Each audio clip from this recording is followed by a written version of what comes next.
So let me give you the scenario. Joshua has just taken over as the new leader of the Israelites. Moses had led them for 40 years. Moses was basically the only leader that most of the Israelites had known. In fact, that they had ever known.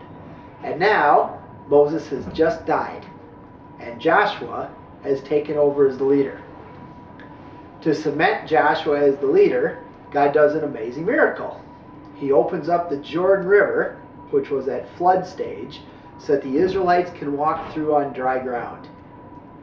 Then, God comes to Joshua and tells Joshua what the battle plan is going to be to take the city of Jericho. Jericho was a powerful city. It had big walls, and it was a real key location.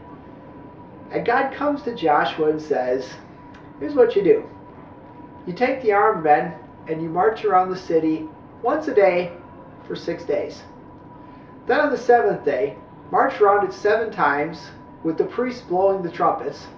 And when they blow a particularly long blast, the walls will all fall down and you can rush in and take the city. If you're Joshua, how do you react?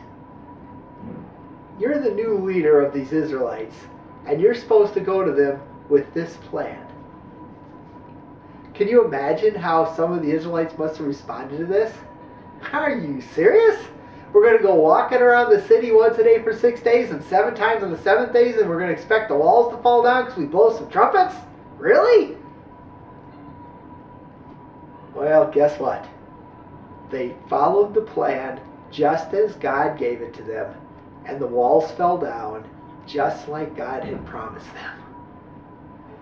No, it didn't hit our logic very well, and it doesn't sound like the kind of thing that would be logical to us. But thankfully, God's not bound by your logic or mind. God is bigger than you and me. And you see it all the way through the scriptures, just like you see it here at the Battle of Jericho. You see it at its most brilliant in the person and the work of Christ.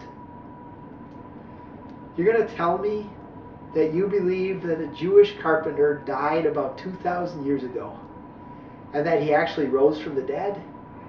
And that because this Jewish carpenter died and rose, that our sins are forgiven and that we're going to heaven? That's crazy. And it's true. No, it may not be real logical to our mind, but God is not bound by our logic. And just like that battle plan at Jericho worked, so Christ's work at the cross and getting out of the grave worked.